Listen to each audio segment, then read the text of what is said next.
자, 오늘 말씀 보시겠습니다. 말씀은 예레미야서 12장 1절 그리고 5절입니다. 안은숙 집사님 성경 봉독인데요. 몸이 좀 안 좋으셔서 이렇게 오늘 못 오셨습니다. 기도 부탁드립니다. 제가 1절, 여러분 5절 그렇게 하겠습니다. 여호와여, 내가 주와 변론할 때에는 주께서 의로우시니이다. 그러나 내가 주께 질문하옵나니 악한 자의 길이 형통하며 반역한 자가 다 평안함은 무슨 까닭이니까? 만일 내가 보인 자와 함께 가려고 평안하면 어찌 날과 동조가 되느냐. 내가 평안을 가리키는 이사편이와 무당간 물이 넘칠 때는 어찌하겠느냐. 아멘. 아멘. 네. 미신을 믿는 자들은 구슬하고 제사 또 복채를 드리고 그럽니다. 목적이 뭐죠? 네, 팔자를 고치려고. 팔자를 고치려고.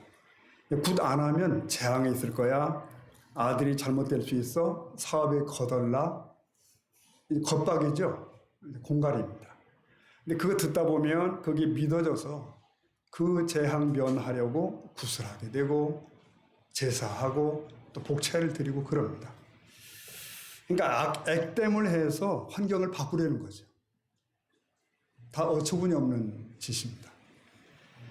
그런데 예수를 믿는 신자들 중에도 그런 류의 미신적 사고를 갖는 경우가 있습니다. 그건 바른 신앙은 아니죠. 여러분, 예수 믿으면 안 늙나요? 예수 믿으면 병 들지 않습니까? 예수 믿으면 고난이 없나요? 사업이 늘 승승장구하나요? 어려운 일 없을까요? 그렇지 않죠. 예수 믿는데도 분명 실패가 있습니다. 병 듭니다. 어려운 일 다가옵니다. 그러면 이런 의문이 생기죠. 그럼 예수는 왜 믿지?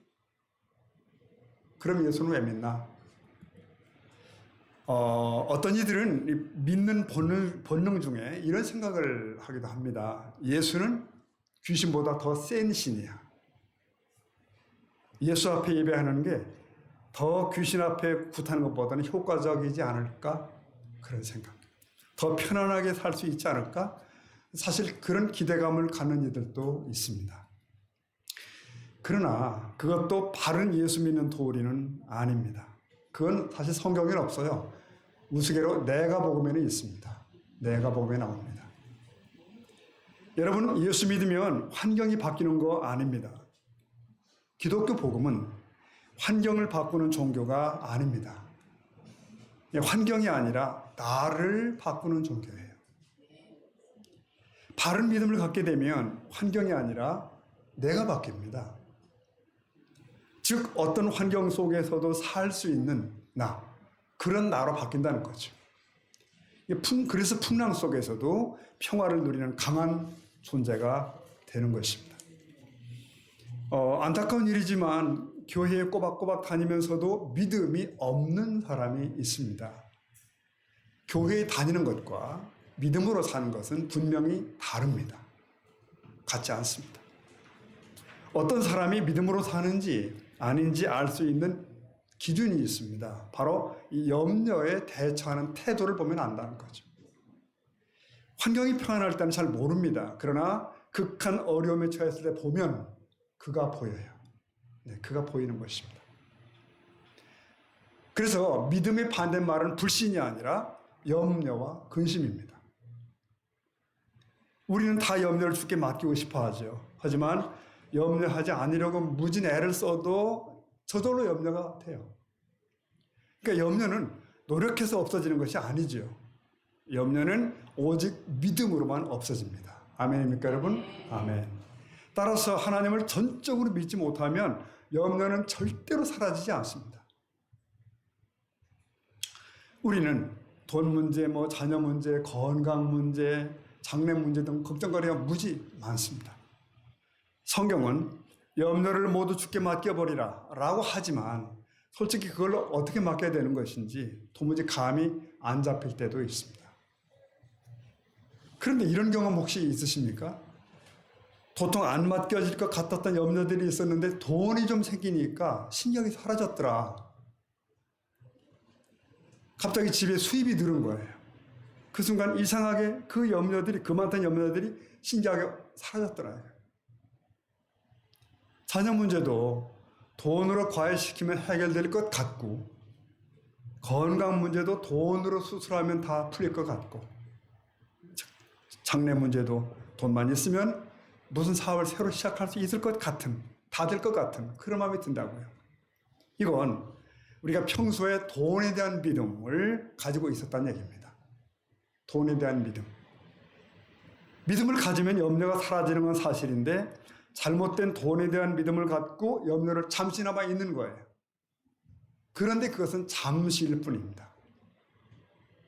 우리는 올바른 주님께 대한 믿음을 가져야 합니다. 그래야 온전히 염려를 물리칠 수가 있습니다. 로마서 1장 17절 말씀 보면은 복음에는 하나님의 의가 나타나서 믿음으로 믿음에 이르게 하나니, 그 다음 읽어볼까요? 기록된 바 오직 의인은 믿음으로 말미암아 함과 같으니. 보세요. 믿음은 마음으로 믿는 것으로 끝나는 것이 아닙니다. 생각으로 신함으로 끝나는 것이 아닙니다. 사는 것이에요. 생활 속에서 그 믿음이 작동을 해야 됩니다. 네, 그게 진정한 믿음인 것이죠. 믿음으로 말미암아 살리라. 믿음의 삶은 주님 가시는 곳에 나도 가고 주님 머무시는 곳에 나도 머무는 그런 것이겠죠. 먹여주시면 먹고 또 재워주시면 자는 거예요. 그러니까 어디서 머물며 무엇을 먹든지 오직 감사하며 찬양하며 살 수가 있게 됩니다. 무엇보다 믿음은 내게 닥치는 고통을 다르게 해석하게 만들어요. 이 고통은 반드시 의미가 있을 거야. 이런 관점을 줍니다. 재수가 나는 없어. 그게 아니라는 것이죠.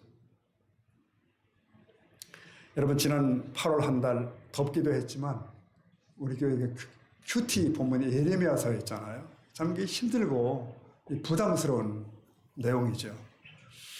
당시 유다는 신흥 강대국들의 위협 앞에 있었습니다. 그런데도 유다 백성은 정신을 못 차립니다. 여호와께 불성실하죠. 그런데 예레미야 선지자가 이런 질문을 했어요. 왜 주의 백성들이 고생이 심한가? 왜 하나님을 안 믿는 자들은 저렇게 형통하는가? 묻습니다. 이걸 보면서 마음이 흔들린 거죠. 예레미야 12장 1절 다시 보면 1절에 내가 질문하옵나니, 뭐라고 질문을 읽어볼까요? 시작. 악한 자의 길이 형통하며 반역한 자가 다 형통하며 무슨 까닭이?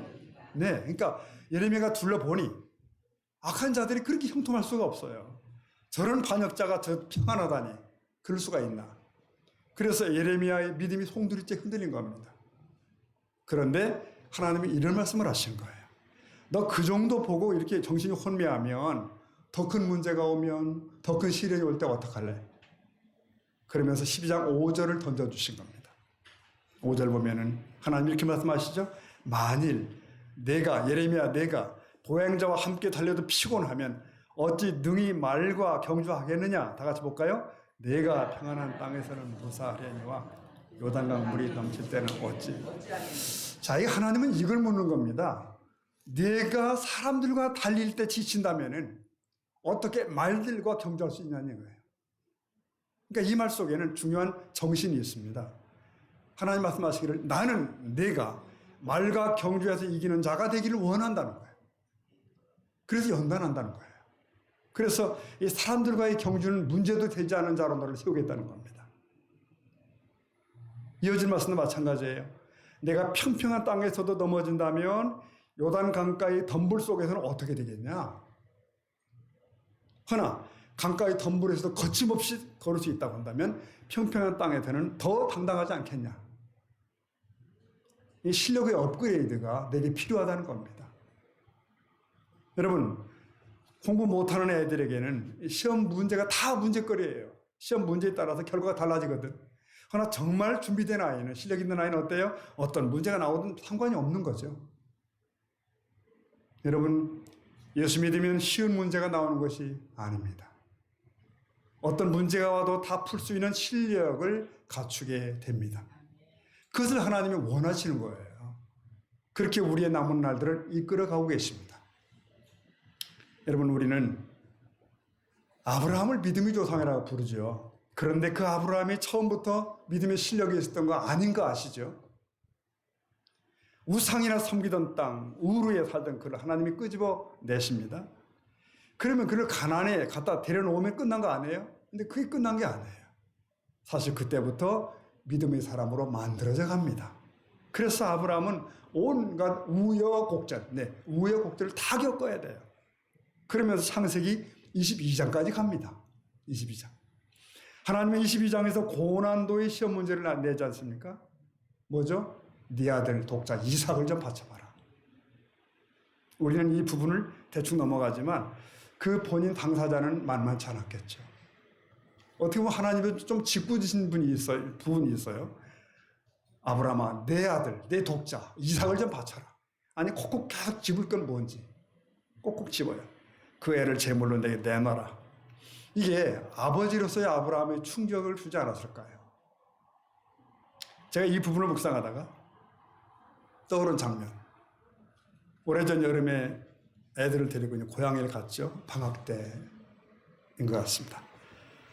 집에서 좀 떨어진 저수지로 낚시질을 갔어요. 여럿이 어울려서 갔습니다. 아이들도 여럿 가고.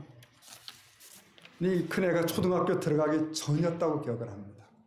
한참 낚시들 하고 그러고 있다 보니까 큰 애가 안 보이는 겁니다. 분명히 저수지에는 같이 왔는데 애가 없어요. 모두들 낚시에 정신이 이제 팔려 있는 동안에 아무도 아는 사람이 없는 거죠. 그저 꼬마가 물가에 사라진 거예요. 그러면 이거 미끄러져서 저수지 속으로 들어간 거 아니야? 라는 말들이 나오면서 큰 소동이 났어요. 아내와 저는 이제 거의 정신이 나갔고요, 일단. 근데 다행히 그 시간에 그 아이는 혼자 집으로 가고 있었어요. 당돌하게도 낯선 길 신장로를 혼자 걸어서. 그러더니 아주 멀리 가버렸네요. 아마 여러분도 자식을 키우면서 비슷한 경험들 하신 분들이 있을 겁니다. 한두 번째 있죠. 아이가 없는 거예요. 아이가 사라진 거예요. 얼마나 그 순간 절망스러운지. 아브라함도 한 아버지로서 아이를 포기해야 됐다고 하는 것을 기억해야 됩니다. 그 순간을 겪은 거예요. 근데 그는 하나님이 그 말씀대로 모리아 산으로 간다니까요. 그리고 아들 이삭을 제단에 제물을 올려놔요. 이게 제정신이면 못할 일입니다. 여러분, 이걸 기억해야 됩니다. 아브라함은 하나님을 만난 후에 훈련을 계속 해왔는데 그러면서 어디까지? 22장까지 온 거예요. 22장까지. 여기까지 오면서 그는 그 어떤 일도 감당할 만한 그런 사람, 믿음의 사람을 빚어진 거죠. 만들어진 거죠. 그래서 그는 여호와 하나님을 더 깊게 신뢰하게 된 겁니다. 여러분, 누군가를 신뢰한다는 것은 그의 말을 믿는 거예요. 아브라함은 전해 주셨던 하나님의 말씀을 받은 거예요. 믿었습니다. 뭐라고 하셨죠?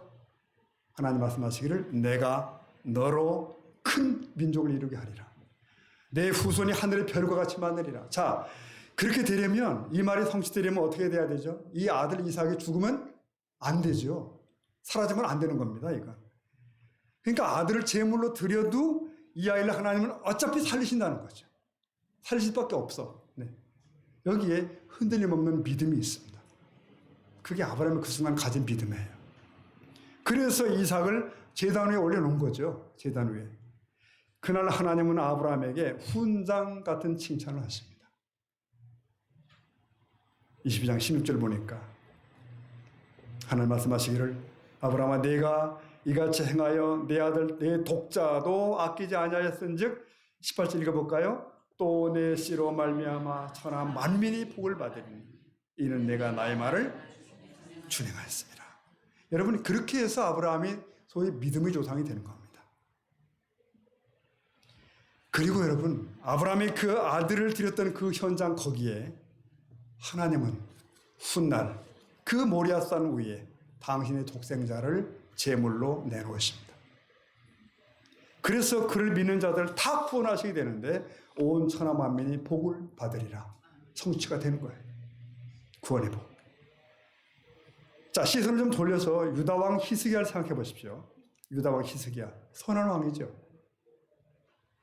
그런데 병이 듭니다. 누구든지 병들 수 있습니다. 근데 그는 간절히 여호와 앞에 나아가 간구합니다. 응답을 받아요. 내 수한을 15년 더하고 그리고 내 나라를 이 성을 지켜주리라. 그 은총을 받고 여러분 히스기야가 남긴 고백 중에 이런 말씀이 있습니다. 이사야서를 보면은 38장 17절에 히스기야가 이렇게 고백해요. 보옵소서 내게 큰 고통을 더하셨던 것은 뭐죠? 내게 평안을 주려 하십니다. 네. 경험적인 고백이에요. 내게 고통을 주신 것은 사실은 이 평안을, 이 응답을 주시려는 것이었다. 그러니까 주께서는 나를 사랑하심으로 나를 죽음의 구덩이에서 건지셨다는 고백. 그래서 그 구덩이는 축복의 마중물이었다는 그런 얘기. 여러분 예수 믿어도 큰 고통 당할 수 있습니다. 그런데 믿음은 뭐죠? 큰 고통에서 평안을 누릴 수가 있습니다. 그 고통이 의미가 있는 것임을 알기 때문이에요. 그것은 변장된 축복인 것을 아는 것이죠. 이게 믿음의 능력입니다. 사랑하는 성도 여러분, 예수 안에 있는 우리 모두는 구원받은 자입니다. 아멘이죠? 아멘. 근데 구원이라는 것은 지금 여기서 다 형통하는 것을 의미하는 것이 아니더라고요. 지금은 넘어지기도 합니다. 네, 실족합니다. 하나 완전히 망할 수 없습니다. 그 시편 말씀이 참 흥미롭고 재밌죠. 시편 37편 24절에 그는 넘어지긴 해요. 아주 엎드러지지 아니함은 뭐예요? 여호와께서 그의 손으로 붙드심이로다. 자, 이 구절에서 이 시에서 그는 누구죠? 이준희입니다. 그리고 여러분이기도 합니다. 그의 길에는 두 가지가 있을 수 있는 거예요. 보세요. 여기 보니까 넘어짐, 또 하나는 엎어짐. 이 두 가지가 전개될 수 있을 수 있어요. 이게 비슷하지만 달라. 네. 여기서 넘어짐이라는 이 단어 원어의 이폴이라는 말은 한 번 넘어지다는 거예요. 한 번 넘어져 보다. 의인도 때로 불행해지기도 하고 아프기도 하고 아폴 하기도 하고. 그러니까 여행하는 나그네가 돌멩이에 걸려 넘어지는 순간을 얘기하는 거예요. 그러나 그 뒤에 나오는 아주 엎드러짐. 요 말의 원뜻은 땅에 몸이 닿을 정도로 엎어짐. 다시는 일어설 수 없을 정도로 완전히 엎어짐을 의미합니다. 이게 이 부분에 없다는 거예요. 의인에게는. 이 단어가 믿음의 사람에게는 해당되지 않는 거예요. 왜냐하면 여호와의 손이 그와 함께 언제나 계시기 때문이에요. 승리 날이 오기까지. 저는 이 시편 기자의 고백에 100% 공감합니다. 여러분은 어떠십니까? 우리는 분명히 때로 실족합니다. 때로 실패도 합니다.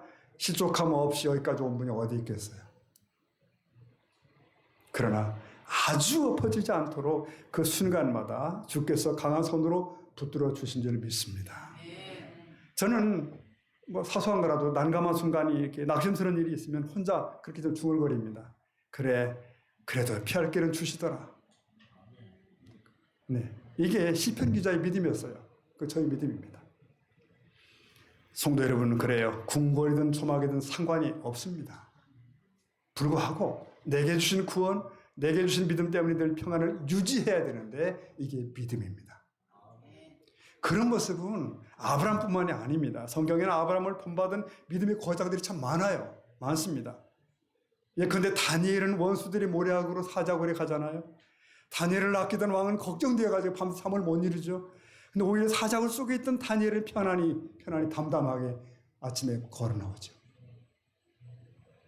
감옥에 갇힌 바울과 실라, 시구랑에 처해서 밤을 지냅니다. 하나 거기서도 찬미하고 기도합니다. 그걸 보는 간수와 그 가족이 회개하죠. 이런 것들이 바로 믿음의 사람의 모습이에요. 뭔가 여유가 있어요. 뭔가가 있어요. 여러분 스포츠 경기를 보려면 좀 늘 긴장이 되잖아요. 네. 특히 한일전 축구가 이런 거 보려면 아주 마음이 오그라듭니다. 그냥 우리가 밀리고 막 골이 들어가고 그러면 낙심천만하기도 하고 그렇게 됩니다. 그런데 그 경기를 여유 있게 볼 수 있는 방법을 제가 말씀드린 적이 있죠. 네, 어제 저녁에 이긴 게임을 오늘 아침 다시 보는 겁니다. 그러면 상대방이 막 침대 축구를 해도 짜증이 안 나요. 너 누워있다 친다 이러는 거죠. 우리가 자살골 맞아도 웃을 수 있어요. 여유로워요. 왜? 상관을 할 필요가 없어. 끝에는 역전이니까. 승리가 있다는 거죠. 사랑하는 성도 여러분, 우리 믿음의 사람들의 자세가 그런 것 되어야 되는 것이 아닐까. 이긴 경기를 관전하듯이 그 여유로움이 있어야 된다. 그 담대함이 필요한 줄로 믿습니다. 나는 구원받은 자야. 나는 하나님 나라 갈 자야. 이 견고한 확신이야말로 우리를 강하게 합니다. 그래서 항상 기뻐할 수도 있고 감히 범사에 감사할 수도 있어요. 그건 맨 끝을 알기 때문에. 여러분 이런 담백한 구절도 있습니다. 베드로전서 보니까 1장 9절에 읽어볼까요? 믿음의 결국 곧 영혼의 구원을 받으라. 저는 이렇게 쉽게 번역합니다. 믿음의 결론은 곧 영광스러운 구원이다. 주께서 내 모든 죄를 주의 등 뒤로 던지셨기 때문에 내 영혼을 사랑하사 멸망의 구덩이에서 건지셨기 때문입니다. 그러므로 잠시 여기서 당하는 고난 이런 거 툭 밀쳐둘 수도 있다는 거예요. 평안할 때도 있고 어려울 때도 있지만 내 영혼은 늘 평안한 것입니다. 영혼은 평안해. 그래 여러분 누구에게도 어려운 일이 있고요. 누구도 고통을 당합니다. 그러나 그게 성도의 끄트머리 아니라는 말씀을 드립니다. 힘들고 어려운 세상에서 성도들이 갖는 평강의 근원이 뭘까요? 믿음의 사람들이 약속된 부활이 있잖아요. 공의로운 심판이 있잖아요. 그거 있습니다. 지난주일에도 제가 얼핏 말씀드렸는데 인간은 다 누구나 영생합니다. 네. 영혼이 결코 소멸되질 않아요. 그런데 장소가 다르죠. 악인은 지옥에서 영생하시고 성도는 의인은 천국에서 영생하시는 겁니다. 영광스러운 하나님 나라에서 영생, 그것이 우리의 결론인 줄로 믿습니다. 여러분 아브라함이 모리아산 시험처럼 욥의 시험처럼 다니엘의 사자굴 시험처럼 그리고 예수님의 십자가의 시험처럼 내 믿음을 시험하는 여러 유혹과 환난은 있습니다. 우리는 그 과정을 통과하면서 더욱더 정금 같은 믿음으로 오늘도 내일도 빚어져 갑니다. 그러면서 진짜 염려가 없는 믿음의 삶을 살게 되는 거예요. 여러분 순간순간 누구에게도 지칠 때 낙심할 때가 있죠. 믿음이 바닥을 칠 때가 가끔은 찾아옵니다. 마귀가 절망의 나락으로 나를 밀어뜨리기도 하죠. 네. 육신의 자랑과 안목의 자랑과 이생의 자랑 같은 유혹을 받을 때도 있습니다. 그런 와중에도 믿음을 회복하는 법이 있죠. 우리의 믿음의 선지들이 다 그렇게 했어요. 히브리 12장 2절 보면 믿음의 주여 또 온전케 하시는 이인 예수를 바라보자. 예수를 바라보자. 나의 믿음을 완전케 하시는 주님만을 바라보자. 주님은 그때마다 힘을 주시고 두려움이 없어지고 염려가 떠나가고 다시 일어서 새 힘을 주시는 줄로 믿습니다. 여러분 한국교회 초기에 그 유명한 이성봉 목사님이라는 분이 계셔요. 그는 평소에 늘 왼손 주먹을 꽉 쥐고 다니셨다고 하는 일화가 있어요. 주먹을 쥐고 다니고 주위 사람들이 왜 그렇게 하시냐고 물었습니다. 대답하시길 주님의 손을 잡고 가는 거야. 난 주님의 손을 잡고 가는 거야. 여러분 어쩌면 우리가 주먹은 다 쥐지는 않는다 할지라도 그런 마음이 필요하지 않을까요? 우리가 때로는 앞이 한치가 보이지 않는 자욱한 안개 속으로 들어가듯 거기서도 다시 눈을 들어 주님을 보는 겁니다. 주님이 내 손을 붙잡고 나와 동행하신다는 믿음이 있다면 허공과 낭떠러지를 향해서도 발을 내디딜 수가 있습니다. 네. 성도 여러분, 우리도 다 아브라함처럼 창세기 12장에서 출발하신 겁니다. 그렇게 부르셨어요. 각기 다른 형편에서. 그날 이후 우리가 어디쯤 왔을까요? 아마도 22장까지는 조금 더 가야 될 것 같습니다. 그렇죠? 내 생명보다 소중히 여기는 그것마저도 주 앞에 올려드릴 수 있는 그런 흔들림 없는 마음, 그런 거죠. 아브라함만 그 믿음 가졌을 거야? 아닙니다. 그 이후로 수많은 믿음의 사람들이 그 길을 갔습니다. 저는 특히 이 찬송가 작사자들을 생각을 해보면 참 대단하십니다. 참 어떻게 이런 고백을 했을까 싶은 찬송들이 너무 많아요. 보세요. 내 평생에 가는 길 순탄하여 늘 잔잔한 강 같든지 큰 풍파로 무섭고 어렵든지 나의 영혼은 늘 편하다. 그러니까 잔잔하면 좋지만 풍파가 와도 상관이 없어요. 왜? 나의 영혼은 늘 안온하기 때문입니다.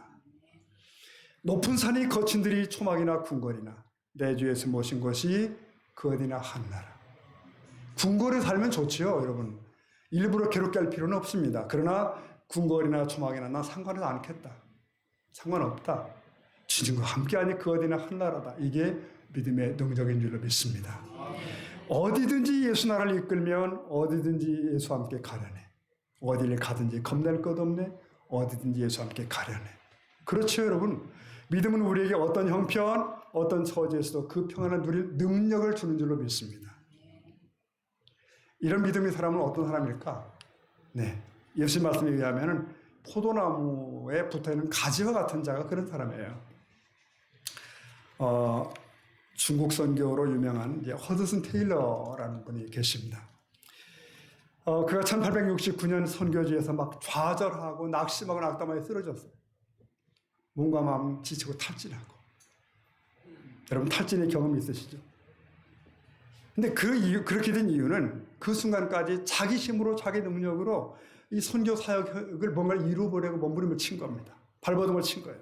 결과 이루어낸 것도 없고 심신이 더욱더 피곤하고 그렇게 된 겁니다.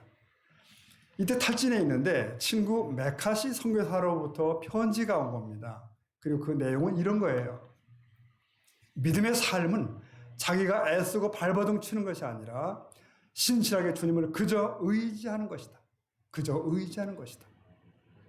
이 말씀을 그 편지를 읽으면서 허슨 테일러 목사님 마음속에 동시에 주님이 주신 말씀이 떠오른 거예요. 요한복음 15장 그 5절. 나는 포도나무여 너희는 가지니 저가 내 안에 내가 저 안에 있으면 이 사람은 과실을 많이 맺나니. 다 같이 볼까요? 나를 떠나서는 너희가 아무것도. 이 말씀이 확 떠오른 거죠. 그래 믿음의 삶이란 내가 최선을 다해 악을 쓰고 몸부림치고 매진하는 것이 아니구나. 그저 포도나무에 딱 붙어있는 것이구나. 그것이 중요하다는 것을 새삼 깨닫게 됩니다. 즉 주님과 항상 밀접하게 동행하면서 주님이 시키시면 하고 안 시키면 안 하겠다. 주님과 함께 가고 멈추고 그러겠다. 이렇게 마음을 가지니까 그 순간 자기 마음속에 있던 근심도 야망도 함께 사라지더라고요. 욕심을 다 내려놓고 염려도 그러니까 동시에 떠나가고 일을 많이 해서 자랑할 것도 없고 일을 작게 해서 부끄러울 것도 없고. 여러분 우리는 그래요. 성공이 아닌 성장을 꿈꿔야 할 줄로 믿습니다. 예수님의 제자들은 예수님과 함께한 시간 속에서 성공을 경험한 것이 아니라 성장을 경험하게 돼요. 그게 사도가 됐죠. 처음에 그들은 예수님을 따르면서 세상의 성공과 성취를 꿈꿨던 거 아시죠? 예수님이 왕이 되시면 우리도 다 한 자리씩 할 수 있어. 성공입니다. 그러다 보니까 동료들 가는데 불편하고 걸핏하면 경쟁 관계 생기고 그러는 거예요. 이건 주님의 기대하심이 아니었습니다. 주님은 그들을 성공이 아닌 성장으로 이끌기를 원하셨어요. 여러분 현대 사회를 사는 우리도 그렇죠.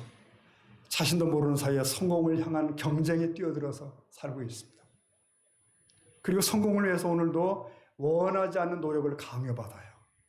우리의 노력이 세상의 성공을 향해 달려갈 때 그것은 경쟁이 돼요. 경쟁. 여러분 성공이 조금은 멋있게 보일 수 있습니다. 그러나 성장은요 아름다운 것입니다. 인생의 진정한 의미는 성공에 있지 않습니다.